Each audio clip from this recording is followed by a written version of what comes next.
Mesdames, Messieurs, voici le contingent des militaires français qui viennent d'arriver au Gabon. Ces militaires ont été envoyés au Gabon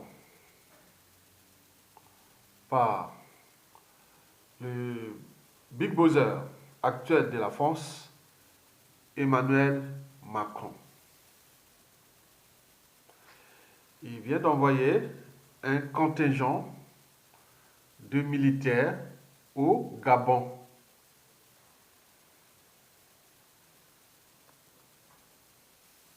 Mesdames, Messieurs, la question que tous les Gabonais et ainsi que les populations des pays voisins au Gabon,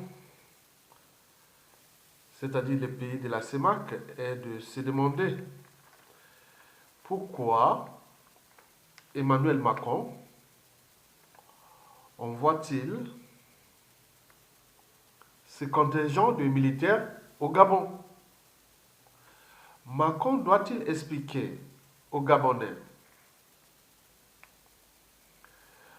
l'enjeu de l'expédition militaire française qui est actuellement en cours au Gabon?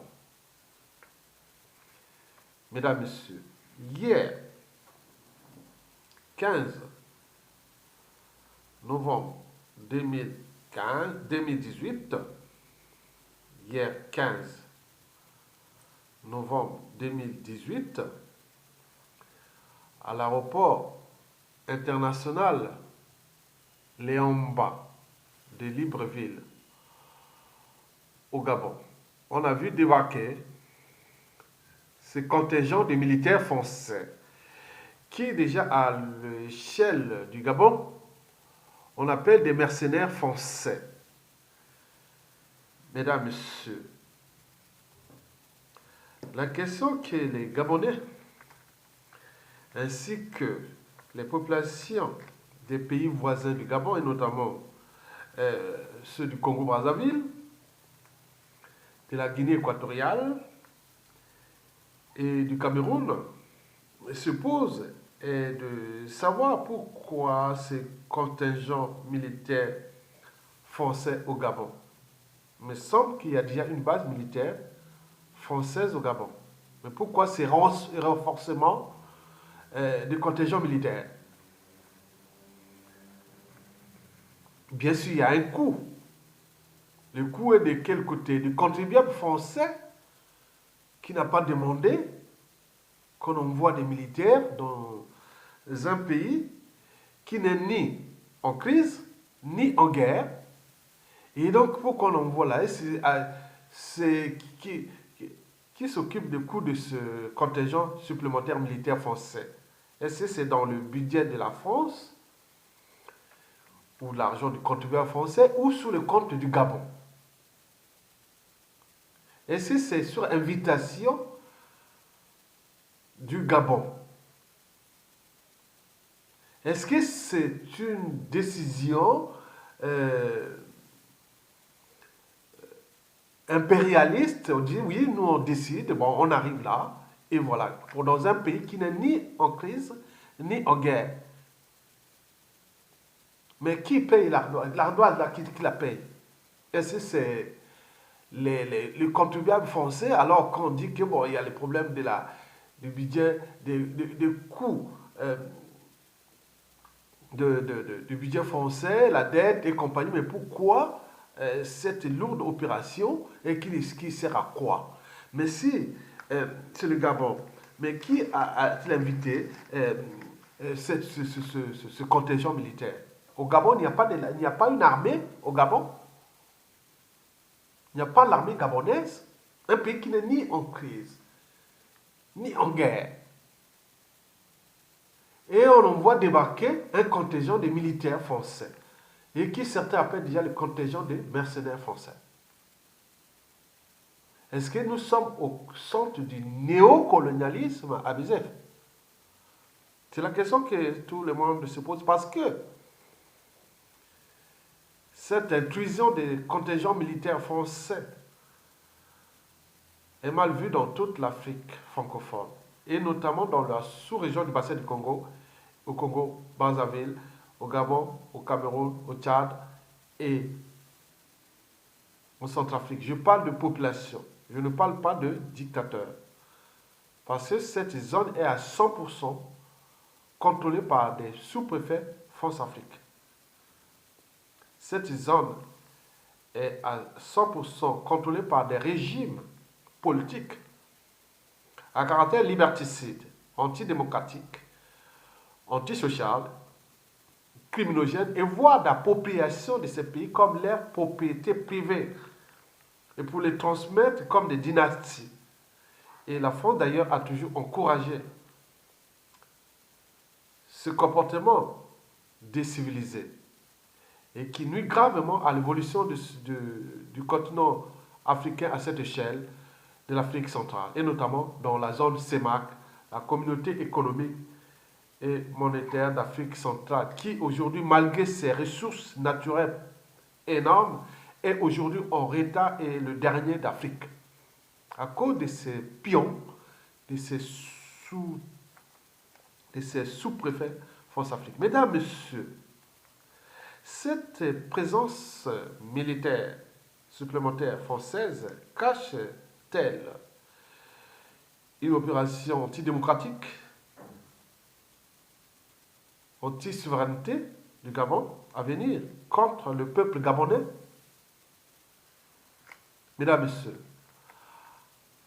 l'ex-dictateur Ali Bongo est donc mort. On nous a caché qu'il n'était pas mort, qu'il ait eu un malaise depuis 2 semaines. Donc en réalité, Ali Bongo, le dictateur Ali Bongo est donc mort.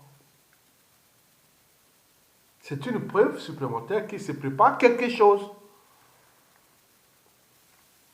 Mesdames, Messieurs, comme d'habitude, la France cherche-t-elle à placer et par la force un autre Bongo au pouvoir et continuant ainsi la dynastie des Bongo qui règne depuis 50 ans et qui, au point de vue macroéconomique et social humanitaire, est catastrophique pour ce pays, qui pourtant, ainsi était géré par un vrai Gabonais, ce pays sera déjà parmi les pays les plus émergents d'Afrique. Aujourd'hui, ce pays est dans la merde totale, comme c'est le cas aussi de tous les pays de la sous-région qui sont des pays de la zone France-CFA, les pays de la zone France-Afrique, et qui sont tous en mort clinique, surendettés et dans la merde. Que vient-il faire la France là-bas pour les tirer encore vers le bas? On ne sait pas. Ce sont des interrogations. Parce que là-bas, c'est d'abord une question de vie et de mort, puis de dignité, de liberté, de souveraineté. Et n'oublions pas du but même de la condition humaine. Pourquoi on empêche les Gabonais de choisir librement leurs dirigeants? Et ce qui est d'ailleurs le cas au Congo, parce que ces dernières années, il y a des hold-up électoraux. Dans cette zone, ça a commencé au Congo, Brazzaville, le 20 août 2016, où le président élu est aujourd'hui en prison, avec des conséquences à venir, d'abord sous le clan de Sassou et d'Nguesso, car la règle d'or dit qu'on ne fait jamais à autrui. Ce que vous ne vous le souhaitez pas qu'on le fasse sur vous-même, parce que l'histoire se répète, le monde est cause des conséquences.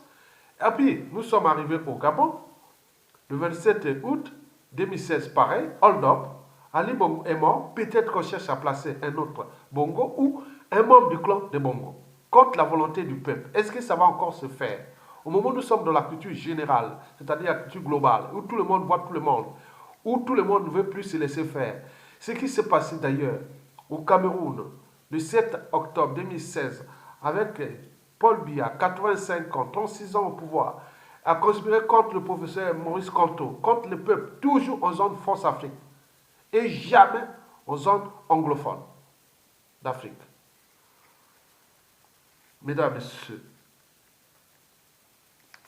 En cas d'écartade de cette force d'occupation, des contingents militaires, soit avec la population ou avec une partie de l'armée,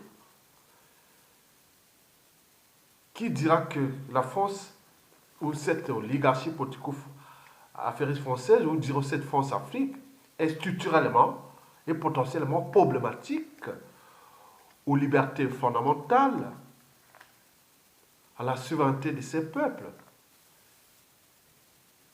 et aujourd'hui au XXIe siècle.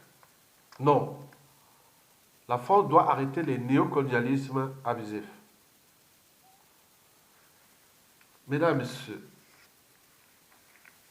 oui, donc la présence militaire, des contingents militaires au Gabon. Vous savez que nous sommes dans zone franc CFA. Zone franc CFA. Cette zone est stratégique pour la France. C'est celle qui livre les 2 tiers du magot du franc CFA de la France, qui alimente par étant 1000 milliards de dollars chaque année au trésor public français. C'est une zone stratégique. Donc, nous font partie le Gabon, mon pays, le Congo-Brazzaville, la Centrafrique, le Tchad, le Cameroun et la Guinée équatoriale. Et toutes ces zones sont contrôlées par des dictateurs, des dictatures liberticides, antidémocratiques, antisociales et closiennes. Mais le problème, c'est que cette zone est en train de s'enfoncer. C'est un suicide collectif. Mesdames, Messieurs, peuple gabonais, peuple congolais, peuple camerounais, peuple centrafricain, peuple guinéen équatorien, peuple tchadien. Je parle de la zone CEMAC. Si je pouvais faire l'analyse de cette arrivée de ce contingent, de cette expédition, pourquoi cette expédition militaire au Gabon, alors que la France a déjà une base militaire, je ne sais pas, au Tchad, non? Ou puis au Centrafrique, puis au Gabon. Mais pourquoi ces renforcements? Un pays qui n'est ni en crise, ni en guerre. Qu'est-ce que la France prépare aux yeux de la globosphère, où tout le monde va partager, voir ça? Qu'est-ce qui s'arrive avec cette France qui ne cesse de s'attaquer à cette Afrique? En même temps que c'est le pays des droits de l'homme, des citoyens, autres, et que n'oublions pas que la plupart des immigrés qui arrivent de manière clandestine, clandestins, et tous ces clandestins qui ont envahi l'Europe viennent tous des pays d'Afrique francophone. Alors que cette même zone France-Afrique francophone est la plus riche au niveau de matières et ressources naturelles. Mais qu'est-ce qui se passe là-bas en Afrique francophone? Pourquoi l'Afrique anglophone est la plus développée, la plus dynamique, où il n'y a pas ces soucis? Les problèmes, on parlait des Érythréens.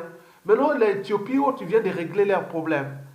Mais vous allez voir que ces immigrés qui arrivent là, qui ont la nage, ils vont venir tout ce qui est de l'Afrique francophone. Et c'est ça devant l'Union européenne, la communauté internationale, avec la communauté européenne, avec les élections. Tu ne vas pas dire non, ça vient d'Afrique, des pays. Non, tout aussi vient d'Afrique francophone. Qu'est-ce qui se passe là-bas? Alors que ces pays sont riches, naturellement. Alors qu'il y a des têtes, il y a des cerveaux, et toute la matière grise, elle est là. Qu'est-ce qui se passe là-bas? Mais parce qu'on a placé des mauvais, trop mauvais pour être utile à ce pays-là. On a placé des noirs de service. Les noirs de service, c'est une situation anthropologique ou sociale d'un individu qui majoritairement est des races noires ou de faciès noires, qui est toujours contre les intérêts de sa communauté, de son pays, autres. Donc, ce qui se voit là.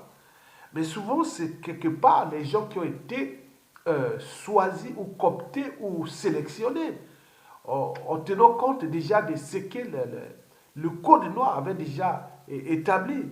Donc, il faut trouver des gens qui sont sans âme ni conscience, ils ne sont pas raisonnables et on les place là. Donc, en réalité, la France-Afrique, en plaçant ces gens, on lésifère le code noir qui a été déjà mis au XVIIe siècle. Et là, il est là. Donc, l'esprit colonialiste, néocolonialiste français n'a pas changé. On a changé que d'époque autre, mais dans la tête des générations successives françaises, politiques et autres, l'ère Montagnais est resté toujours à l'état, à l'époque du Code noir. Et là, on cherche à aller placer quelqu'un qui est sans âme ni conscience. Vous imaginez? Parce qu'en vue de la situation de ce continent, par rapport à ce que nous avions subi, l'esclavage, la colonisation, en tenant compte des retours d'expérience, comment c'est passé en Algérie? Est-ce que les Français s'amusent encore avec les Algériens en Algérie? Les Français s'amusent-ils avec les Malgaches? Les Français s'amusent-ils avec les Vietnamiens? Mais pourquoi ils s'amusent qu'avec cette Afrique noire et notamment en Asie francophone? Parce qu'il y a tout ces mauvais qui ont été placés là et qui jouent leur partition pour le pays, pour les déclasser. Donc nous devons se battre pour s'affranchir d'abord de ces mauvais. Ces mauvais, c'est quand même bizarre. Les mauvais là, où est-ce qu'on les rencontre? Les mauvais là, certains, il faut le dire, il ne faut pas le cacher. Ces mauvais, on a vu par exemple une juge gabonaise aller changer la constitution toute seule. C'est jamais vu. Et la plupart des gens ont eu leur diplôme de juriste ou de droit en France. Vous imaginez? Ils ne viennent pas des pays anglophones parce que c'est une autre mentalité. Donc, la constitution, on la change quand je veux. Attendez, vous allez changer la constitution des États-Unis comme ça depuis des 100 ans. On n'a fait que les amendements dans les conditions que vous connaissez. Mais là, une femme se décide d'aller changer de constitution. Prenons le cas des armées. Les fondamentaux d'une armée, c'est défendre d'abord la nation, le territoire, puis le peuple, quel que soit le régime politique. Mais, l'ironie dit ça, ils ne savent même plus défendre le territoire. L'armée française est arrivée. Est-ce que c'est sur invitation de l'armée gabonaise? On ne sait pas. Donc, à quoi ça sert de parler encore d'une armée au Gabon? Et quand, là, peut-être, l'armée va reprendre ses droits au niveau des fondamentaux des armées. S'il arrive quelque chose, d'être toujours du côté du peuple, quel que soit le régime politique. Donc, si cette armée n'est pas comme ça, à quoi ça sert de garder une armée comme ça? Il faut soit la dissoudre et repenser une armée avec des gens qui respectent les fondamentaux d'une armée, qui est d'abord capable de défendre le territoire, puis le peuple. Donc on est au cœur de la problématique de la souveraineté des peuples et des États. L'armée fait partie de ces fondamentaux. Mais là, la France arrive là-bas avec son contingent militaire comme on rentre dans un moulin. Comme on rentre dans un moulin. C'est comme dans un corps qui n'a plus d'anticorps. Donc à quoi ça sert? Dit non, le Gabon, la souveraineté. Donc, l'armée gabonaise doit prendre ses responsabilités. Mesdames, Messieurs, en analysant la situation, bon, je vous ai toujours dit que quels que soient les enjeux, ma conscience sera toujours au-dessus de l'appartenance. Nous avions un problème avec nous-mêmes Africains. La nature a horreur du vide. La nature a horreur du vide. Comme j'ai dit, les gros poissons mangent toujours les petits poissons. Si vous ne pouvez pas vous défendre, et les autres, voilà, ils vont vous broyer. La société occidentale est faite par des rapports de force. Les principes anthropologiques du blanc, hein, le blanc, l'Occident, c'est des rapports de force. Plus vous vous battez, plus on vous respecte. Si vous laissez faire, on vous broie. Le monde occidental est fait comme ça. Ils aiment se mesurer. Au niveau intellectuel, si vous êtes fort intellectuellement, ils vous respectent. Au niveau social, au niveau économique, financier, militaire et tout, ils aiment ça. C'est leur état d'esprit, c'est leur ADN. Donc vous pouvez vous plaindre que la France vient faire ceci, ceci. Qu'est-ce que ça peut faire au moment où vous ne prenez pas votre responsabilité de se défendre? Quant aux Asiatiques, ils ont des principes d'encerclement. Imaginez qu'on veut encercler l'Afrique, on met un pion au Gabon, on met un pion du côté de Rwanda, on met un pion du côté de la Zambie, on met un pion du côté du Tchad, Et donc, vous êtes entouré. Donc, le Congo, Brazzaville, Centrafrique, Congo démocrate, tous sortent. C'est comme si on me voit des pions, hein, on vous encercle, et ils avancent, ils avancent. Au moment où vous allez retrouver au milieu, vous serez étouffé. Ça, c'est l'ADN asiatique. Ils n'aiment pas l'affrontement direct. Et ils mettent les pions par-ci, par-là. Après, vous sautez. Vous devez comprendre ça. Pour les gens qui font la politique en Afrique, la géopolitique, la géostratégie. L'Européen, il faut toujours les rapports de force. C'est comme un jeu d'échecs.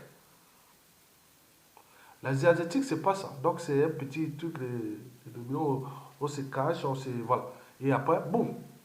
Mais quand l'arabe, elle est toujours dans la contestation permanente. Là, on ne sait pas. Il est toujours. Là, on ne peut pas gérer. Toujours dans la contestation permanente. Bon. Nous, les Noirs, on est que là de la soumission. Il faut que nous soyons devant un mur ou un fait accompli pour réagir. On ne peut jamais anticiper. On ne peut jamais anticiper. Il y a un souci. Il faut qu'on vous cogne. Les Noirs aiment souffrir. Quand on souffre, on est aguerri, affûté à la souffrance.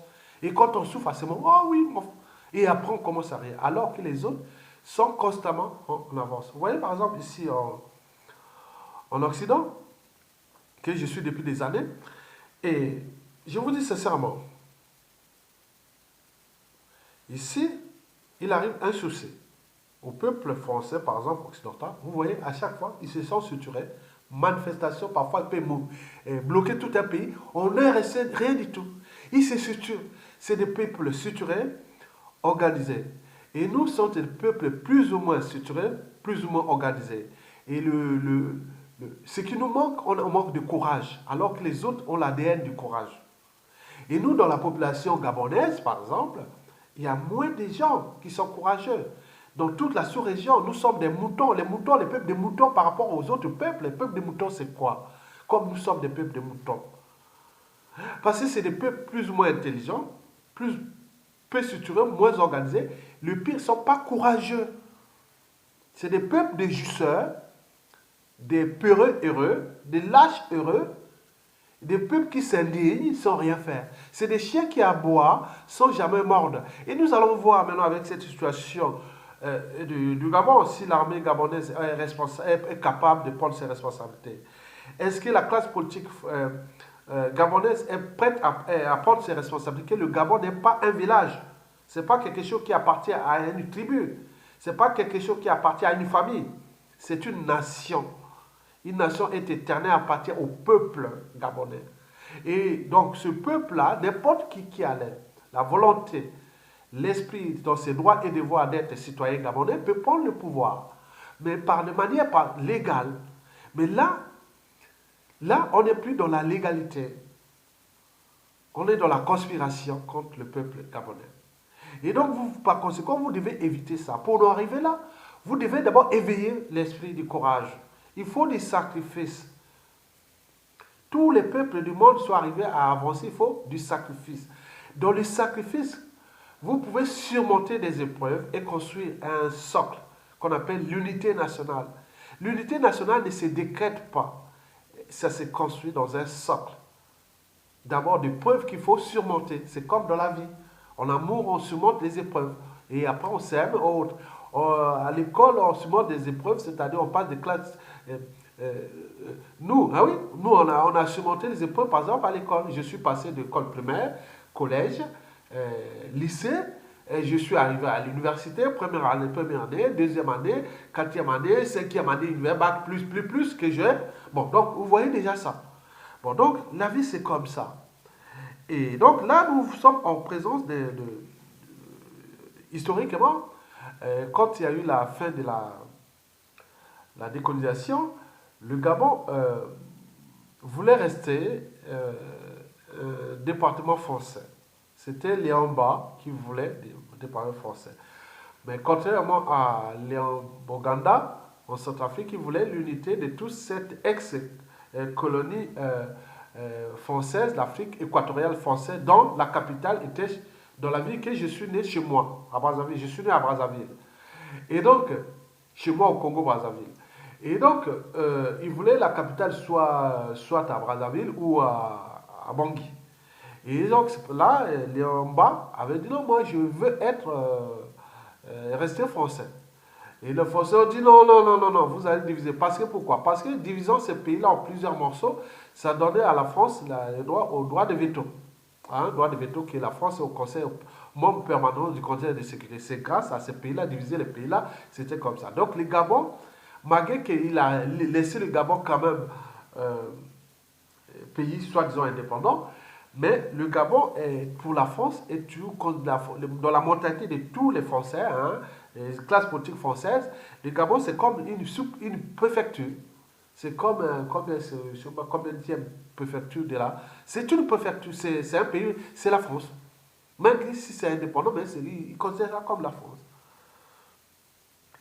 Et donc, depuis ces 50 ans, ils ont placé les Bongo, qui ont bien servi la France d'ailleurs. Et donc la dynastie a continué. Depuis 50 ans, on est parti d'Omar Bongo, qui est mort en 2009. Le fils a pris le pouvoir par la force en 2009. Et après, il vient de mourir là en 2018. Mais on veut placer peut-être un autre Bongo.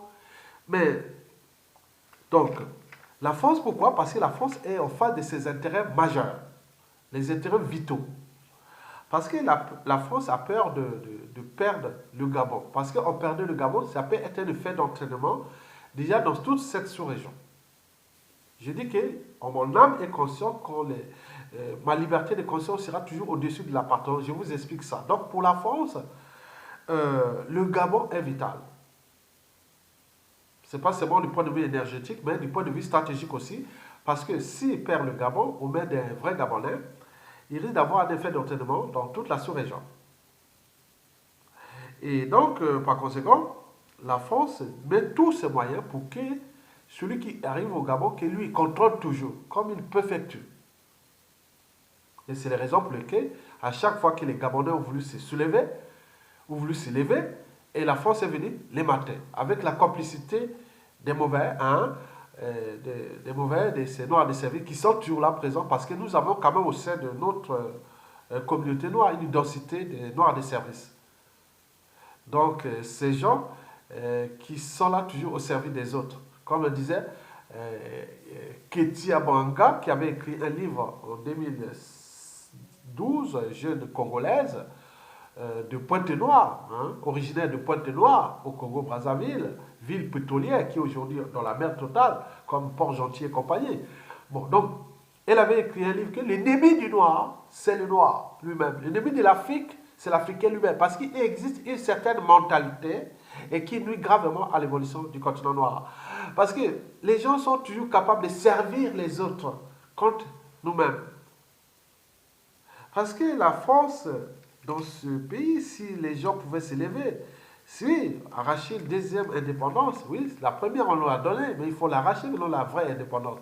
Que nous ne sommes pas capables, parce que, à cause de ces situations d'abord anthropologiques, que nous ne sommes pas capables de se structurer, de s'organiser et avoir le courage de combattre l'adversaire pour qu'on le fait partir.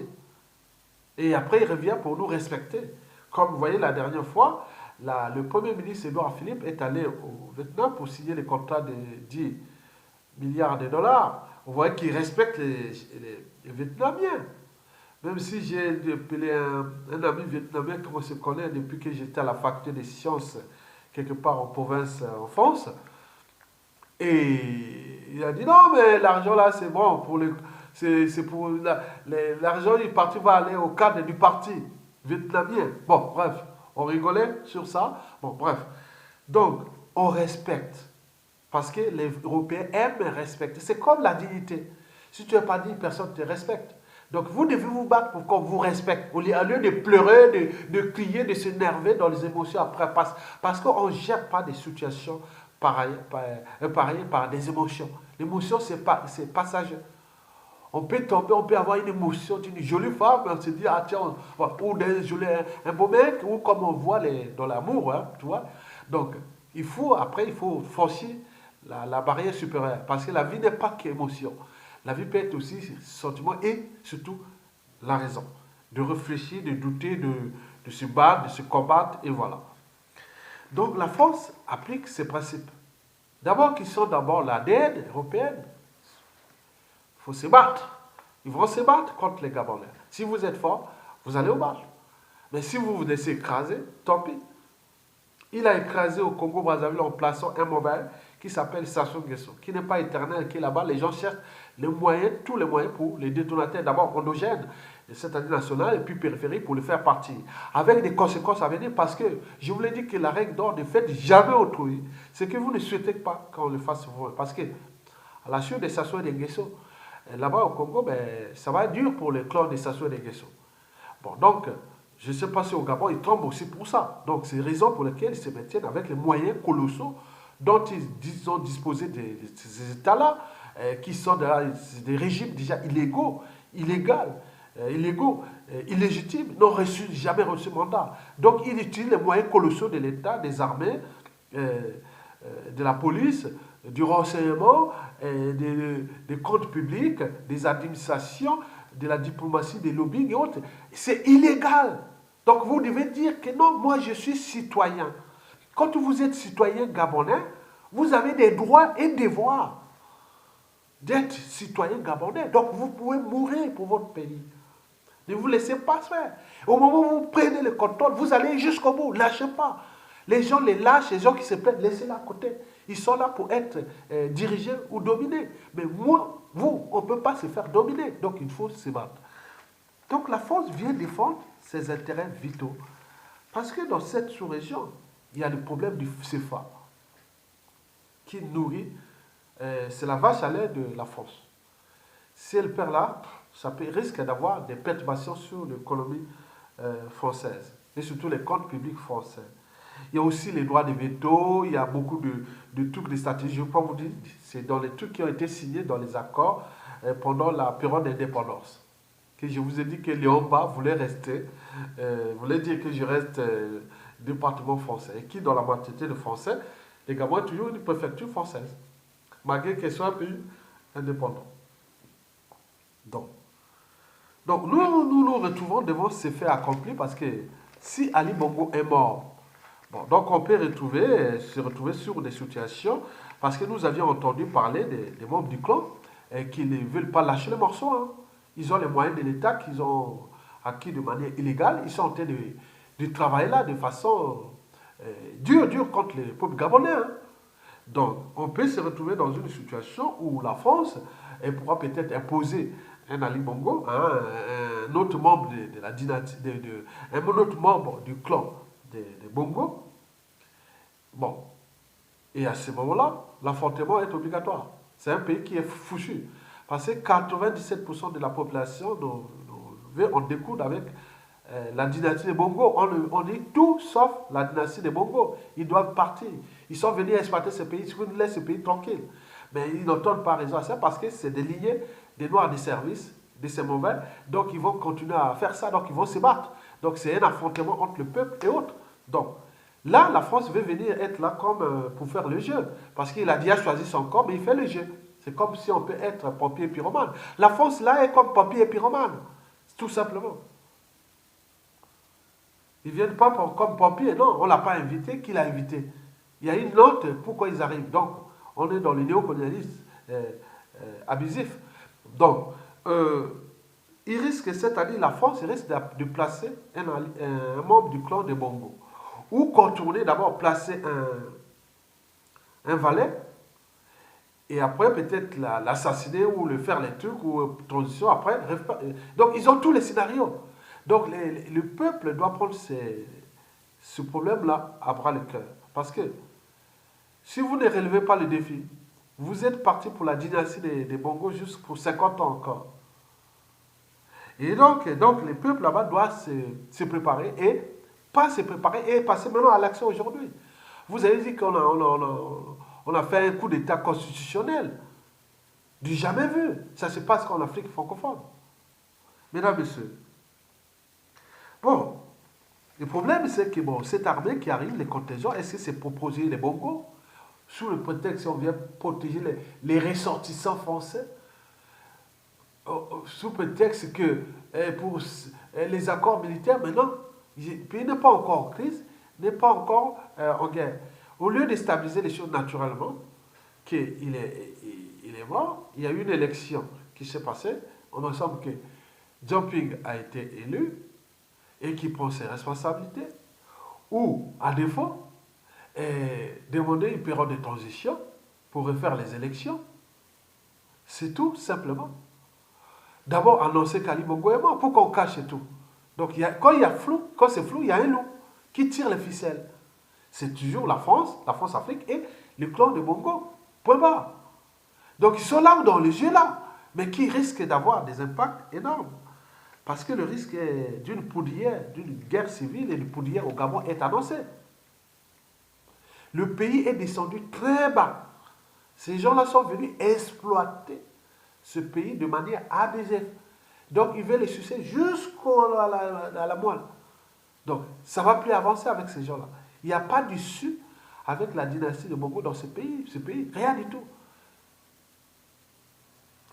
Donc, le problème, c'est que la population est déjà hostile au clan des Bongo, contre la dynastie. Et que la France doit être un peu pour ses enjeux, pour les intérêts à long terme, rester un peu de ne pas trop se mêler à cette affaire-là. Parce que la colère et autres montent. Et que dans ce pays, beaucoup ont subi la dynastie des Bongo. Donc il faut laisser les choses passer pacifiquement, comme c'est passé, soit par introniser Jean-Ping ou une période de transition de 2-3 ans, ou une année, ou autre, 6 mois, 8 mois, ou comme vous voulez, pour refaire les élections librement.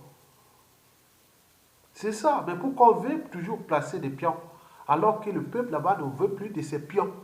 Il veut développer le Gabon.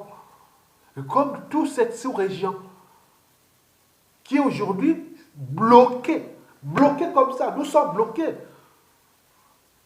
Au Congo-Brazzaville, nous sommes bloqués comme ça par Sassou. Bloqués, on ne peut pas agiter l'Europe pour les terrains de notre pays. On ne peut pas. Au Gabon, pareil, au Cameroun, pareil. Bon, donc, il faut savoir que le problème qui se pose là, c'est que la France va s'entêter. Et il y a risque d'embrasement dans la sous-région. Non seulement si ça fait des troubles au Gabon, les premiers affectés facilement sera la Guinée équatoriale et le Cameroun. Et puis le Congo-Brazzaville. Et nous attendons même ceci. Tous ces pays sont en guerre et risquent de... Déjà, par exemple, au Congo-Brazzaville, avec Sassou Nguesso, qui est aujourd'hui agonisant aux morts cliniques, il a surendetté un pays. La France est en train de l'entretenir pour qu'on tire vers le bas ce pays. Et la marée monte, 97% de la population ne veut plus de ce régime, de son clan et autres. Et la France risque, les relations diplomatiques post-Sassou Nguesso entre la France et le Congo risquent d'être tumultueuses ou froides. Et on envoie des lettres, des rappels, parce qu'il y a eu quand même beaucoup de dégâts que la France-Afrique a occasionné depuis 1997 à nos jours. Et que 97% des résistants sont des victimes non seulement de Sassou Nguesso et de cette France-Afrique. Donc, les gens pourront profiter déjà de cette situation du Gabon, et on ne sait jamais. Donc, je ne veux pas donner les stratégies. Bon. Au niveau du Cameroun, pareil. Avec Biya et Kanto et compagnie. La Guinée équatoriale a déjà fragilisé entre deux pays qui sont des gros pays qui sont au nord, le Cameroun, au sud, le Gabon qui sera instable. Vous voyez tout ça. C'est toute cette zone de la CEMA qui va déjà s'effondrer. Déjà, les réserves du franc CFA sont dans la merde. Et donc, ils vont continuer à s'enfoncer. À cause de qui? Parce qu'il y a toujours cette volonté française de maintenir les tyrans dans cette zone France-Afrique. Bon, la Centrafrique pourra être un peu comme on voyait dans la Révolution russe de 1917, quand il y avait la fin de la Première Guerre mondiale. Bon, la Centrafrique s'est affranchie militairement de la France-Afrique, qui est aujourd'hui protégée par les Russes. Il sera quelque part un peu sauvé, mais économiquement dépend quand même du Cameroun, parce que c'est un pays enclavé, où tout passe par le Cameroun. Et au départ, ça passait par le Congo. Le Congo est déjà foutu, il n'y a plus d'État et autres, saboté par la France la France-Afrique, celui africain de l'Élysée, qui ont tout saccagé cette zone France-Afrique qui est aujourd'hui en mort clinique totale. Mesdames et messieurs, donc la CEMAC court un risque de mort clinique et donc nous devons suivre cette situation parce que déjà à l'échelle de la population déjà du bassin du Congo, on s'en défiant d'abord contre ces régimes politiques et leurs dynasties et autres, mais également contre la France comme donneur d'ordre de ces dynasties. Donc, est-ce que la France vient-elle encore jouer contre ses propres intérêts dans la CEMAC, comme tirer une balle dans la... non, au lieu de laisser ces peuples prendre leurs responsabilités. Mesdames et messieurs, vous savez que cette histoire-là, la France devait comprendre que le monde a changé et tout a changé. Il va changer tout au long de ce 21e siècle. On leur a donné l'élan des rappels à la France. Regardez ce qui s'est passé à la fin de la Première Guerre mondiale. Quand l'Allemagne a perdu la guerre contre la France et l'Angleterre avaient ravi les colonies allemandes, non?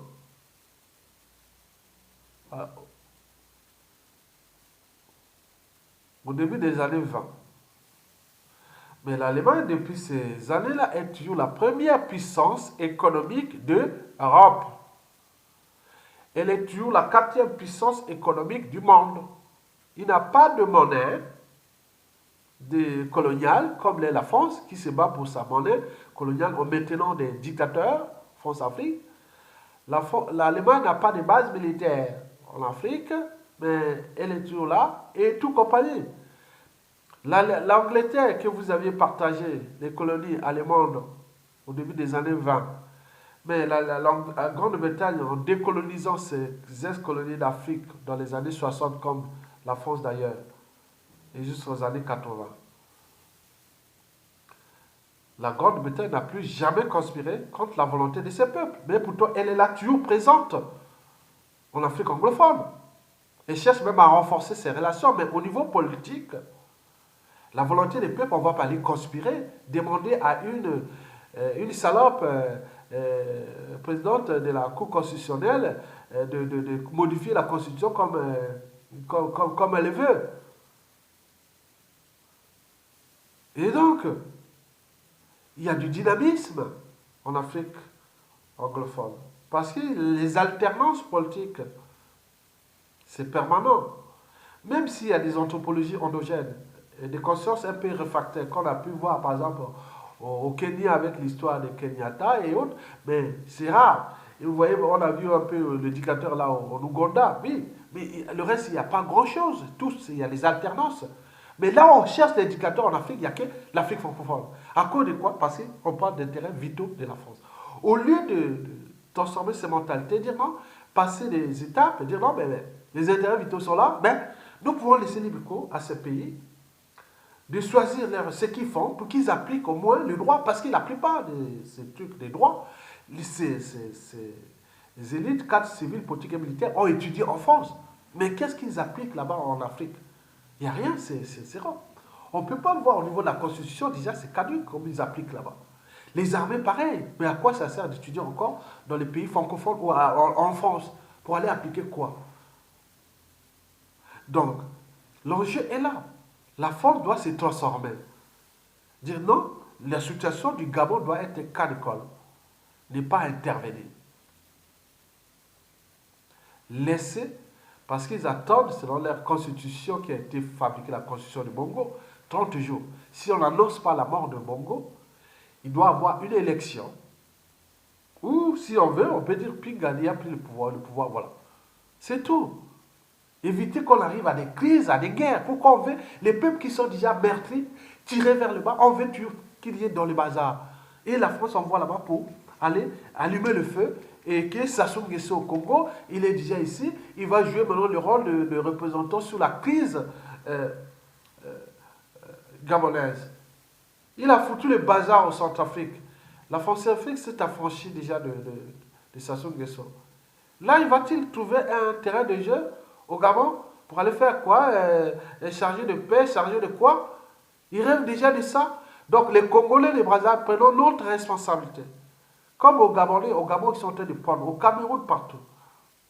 Je vous l'ai dit que l'ADN occidental est sur les rapports de force. Nous devons avoir quelque part cet ADN qui, la situation de Sassou et de tout ce qui se passe, il ne faut pas. Sassou ne connaît que le langage de la violence. Il connaît les désordres permanents. Donc nous devons aller dans ce cadre-là pour qu'on arrache au moins la liberté, la dignité et la souveraineté de notre pays. Arracher, récupérer notre pays du clan de Sassou et de ces réseaux-là. Parce que Sassou prépare qu'il va laisser le pouvoir. Ils s'entraînent, hein, ils sont entraînés, ils s'entraînent, hein, c'est déjà entraîné hein, à la confiscation. Hein.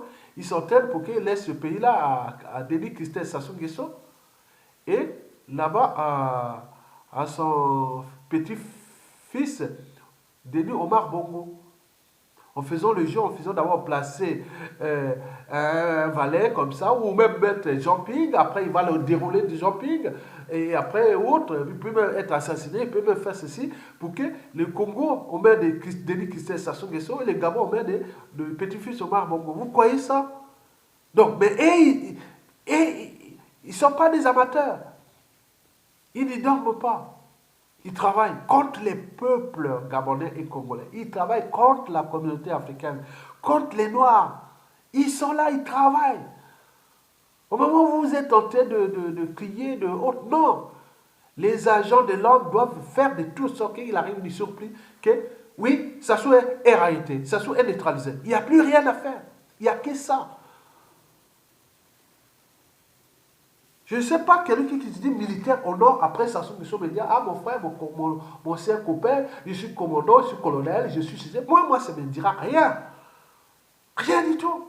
Sassou n'a jamais été aussi faible. Et vous n'êtes pas capable de le mettre hors d'état de nuit, militairement. Il a humilié un général, le vrai des armées congolaises, le général Mokoko, élu par le peuple à 60% dès le premier tour. Et vous êtes là en train de faire quoi? Jouer au militaire, commandant, colonel, autre grade quoi? Qui ne sert à rien, c'est caduc. Pour que vous voulez acheter votre honneur, alors là, il faut prendre les responsabilités. Maintenant, qu'est-ce qu'on attend? Sassou avance pour... Il n'est pas... Sassou, c'est pas aujourd'hui. Sassou, c'est les années 70. On parlait des Sassou, nous étions encore à l'école primaire. On parlait de Sassou, on n'était même pas encore rentré à l'école primaire. Regardez comment nous sommes, à la cinquantaine. Bientôt, grand-père, on est là, mais ils sont là en train de faire les recherches. Donc, la situation du Gabon est pour la France, c'est raisonnable. La France veut protéger ses intérêts vitaux, qui sont ceux que vous connaissez, parce que sont ses intérêts vitaux en Afrique, parce que la France sont l'Afrique francophone, la France sera au 16e rang ou même au 24e rang mondial, et qui n'a pas su anticiper, parce qu'il a su que là, mais ça va revenir contre lui, d'ici peu de temps, puisque la culture globale est passée là, on est passé de la civilisation web 2.0 à la web bientôt 3.0, qu'on appelle civilisation 3.0, tout le monde se sait, on se forme, on se va, on crée des événements, des bases, et tout le monde entier est au courant que la France devient le problème du développement de l'Afrique. Et donc ça aura beaucoup d'impact au niveau image et mauvaise réputation de la France. D'abord à l'échelle africaine, il peut arriver des situations incontrôlables contre les intérêts français en arrivant. Dès qu'il y a un qui ouvre la vanne, et ça va être un effet d'entraînement. La France n'a pas anticipé. Là-bas, les gens n'ont plus rien à perdre, ils ont tout perdu. La France, c'est la France qui a tout à perdre. Et c'est les raisons pour lesquelles on voit ces contingents de mercenaires et pour aller et mater la population, tuer la population, puisqu'à chaque fois, comme on a eu au Côte d'Ivoire, on a eu au Gabon, on a eu partout, à les tuer. Vous allez encore faire ça aux yeux du monde. Donc c'est une armée et qui se mesure qui est armée et qu'on donne les moyens d'une armée pour sur l'Afrique. Et cette armée française ne sert à rien. Peut-être en Irak, on a, mais elle est là dirigée pour aller se battre contre les gens. Donc pas besoin de ça. Ils n'ont besoin d'être libres et de chez eux et avoir le minimum à vivre. Mais que les gens soient dirigés par les gens qui aiment leur pays. Même si c'est des régimes plus ou moins consensuels, mais on ne vient pas mater les gens, conspirer contre ces peuples. Donc la France est en train de jouer contre ses propres intérêts à court et à moyen terme, surtout ses intérêts vitaux dans cette région d'Afrique centrale et qui est aujourd'hui déjà de la zone CEMAC, additionné avec la République démocratisée du Congo, où tout le monde cherche les détonateurs. Le gros problème, c'est la République démocratique du Congo. Si la République démocratique du Congo sort des griffes de Kabila et ça bouleverse au Congo-Brazzaville, c'est un socle militaire énorme. Le Gabon tombe, la Guinée équatoriale, tout, on va dérouler les rouleaux compresseurs sans quoi que ce soit. On a toutes les méthodes. Donc il faut voir que la situation devient tendue et que toute cette zone est instable. C'est une zone francophone, France-Afrique, régime dictatoriaux à caractère liberticide, antidémocratique, antisociaux, criminogène, et voire d'appropriation de ces pays au service du rang de la France et qui aujourd'hui n'a pas compris qu'il faut anticiper pour que cela n'arrive pas. Et la France a cherché à dévaluer le franc CFA avec les FMI pour faire ce jeu-là pour servir ses tyrans. Ça n'a pas marché. Même s'ils tourneront, les gens n'en ont pas besoin de dévaluation ou de tout ce qui arrive parce que les réserves vont se frotter parce que toute cette zone est en méfiance et en défiance contre ses gouvernants. Toute cette zone est démobilisée. Et donc, on ne peut pas construire confiance dans un climat où il y a des problèmes d'ethnie, des tribus, il y a des problèmes de crimes de sang et de masses que les gens ont fait qui veulent d'abord réparer ça démocratiquement parce que ce n'est pas que l'économie, il y a l'humain d'abord. Donc, il y a des choses, il y a des haines, il y a des rancunes, il y a des contentieux historiques dans ces zones-là qu'il faut d'abord régler pour qu'il y ait un dynamisme. Bon, si vous restez là à jouer ce rôle de ce que vous faites là, vous avez perdu. Donc la France a intérêt à comprendre que cette zone-là, en s'inspirant de ce qui s'est passé par l'Allemagne et l'Angleterre, qui a tout laissé là-bas, mais il y a des dynamismes. Tous les pays les plus avancés d'Afrique sont tous anglophones. Et pourquoi? Vous l'avez bien compris. Merci.